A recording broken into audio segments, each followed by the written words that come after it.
entendi. Qual que seria o ápice não sei se existe esse ápice ou não, tá? Eu já tive uma experiência familiar com a questão da esquizofrenia, né? Existe algum ápice sobre essa questão ou é muito variável isso?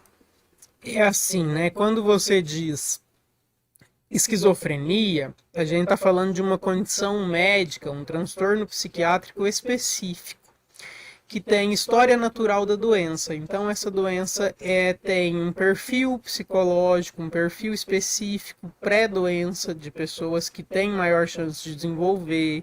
Existe uma ligação genética, uma vulnerabilidade já relacionada aos genes. Existem fatores que desencadeariam essa condição.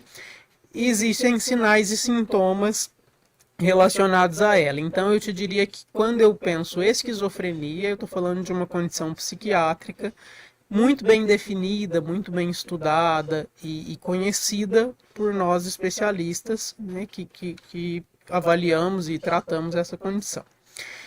Agora, a principal sintoma, acho que nem é o principal, mas é o que mais é motivo de procurar ajuda, são o que a gente chama sintomas positivos, no sentido da sua expressão. Então, eles são sintomas que não passam desapercebidos. Eu estou falando, então, de delírios e alucinações, né? Que é quando a pessoa ouve vozes, ou vê vultos, vê coisas que não existem, né? Que não estão ali, ou acredita que está sendo perseguida, acredita que está sendo passada para trás. Então, essas duas características, delírios e alucinações, elas compõem assim o principal arcabouço, assim, a principal apresentação psicopatológica das psicoses, né? Então a gente diria que esse paciente está em psicose.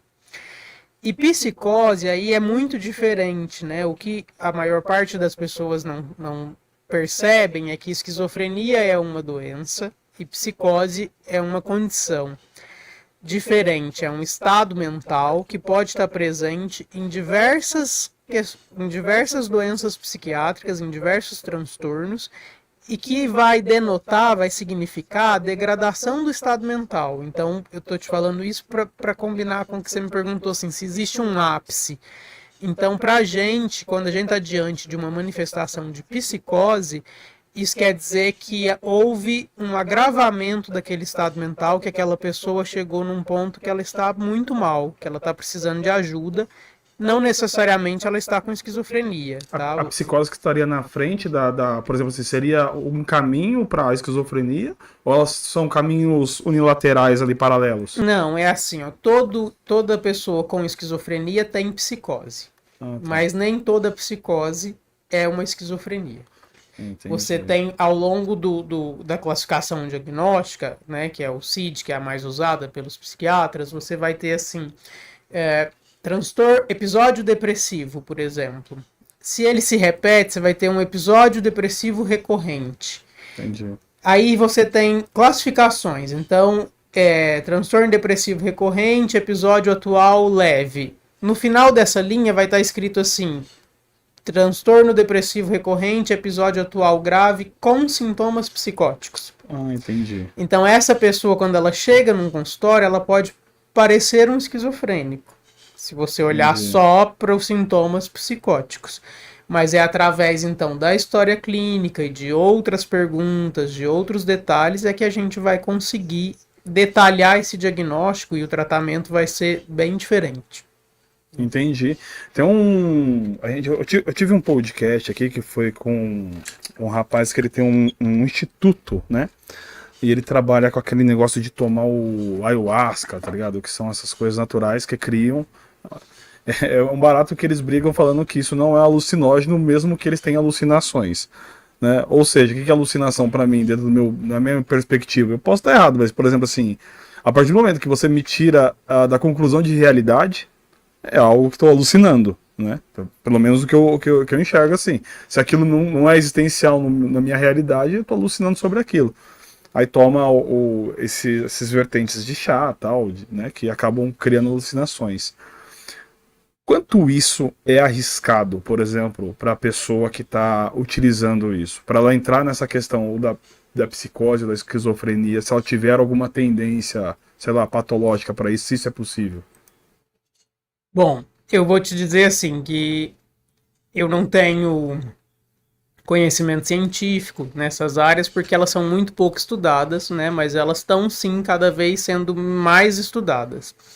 Então, tanto o uso de cogumelos, por exemplo, ou da ayahuasca, que são medicações ou são psicossubstâncias, né? Não são Sim. medicações. Que induzem um estado de dissociação, né? Então a gente Perfeito. chama de substâncias perturbadoras do sistema nervoso central. Você tem substâncias que são depressoras, como o álcool, a maconha, né? Substâncias que são ativadoras, como por exemplo a cocaína, o crack, e essas a gente chama de perturbadoras porque elas dão esse estado de dissociação, de perda da consciência, do contato com a realidade. Você tem, por incrível que pareça, vários estudos mostrando efetividade para alguns diagnósticos, por exemplo, depressão, né? Existem estudos que mostram que a ayahuasca pode ter resultados favoráveis para o paciente com transtorno depressivo maior. Só que isso tem toda uma condição, e é por isso que a gente precisa não negar esse conhecimento, mas estudar, né, e ter mais informações sobre ele. Por quê? Porque aí certamente você vai ter a dose certa, qual pessoa pode usar ou não. Então a gente sempre vê que os centros sérios sobre isso, por exemplo, eles vão orientar que a pessoa não use se ela já estiver com sintomas psicóticos, se ela já tem uma tendência a ter dissociações fora do uso da substância, a depender da quantidade de medicação que ela usa, do perfil de uso das enzimas hepáticas, você vai ter uma contraindicação para o uso dessas substâncias. Então não é algo inerte ou sem riscos, assim como as medicações que se vendem na farmácia também não são inertes e sem risco, e é por isso que elas passam por uma prescrição controlada e existem os profissionais específicos com conhecimento nessa área. Mas é como se eu também, ao mesmo tempo, não conseguisse te quantificar exato a precisão desse risco pela falta de estudo e prática em relação a essas práticas, né? A esse modelo de uso das psicossubstâncias.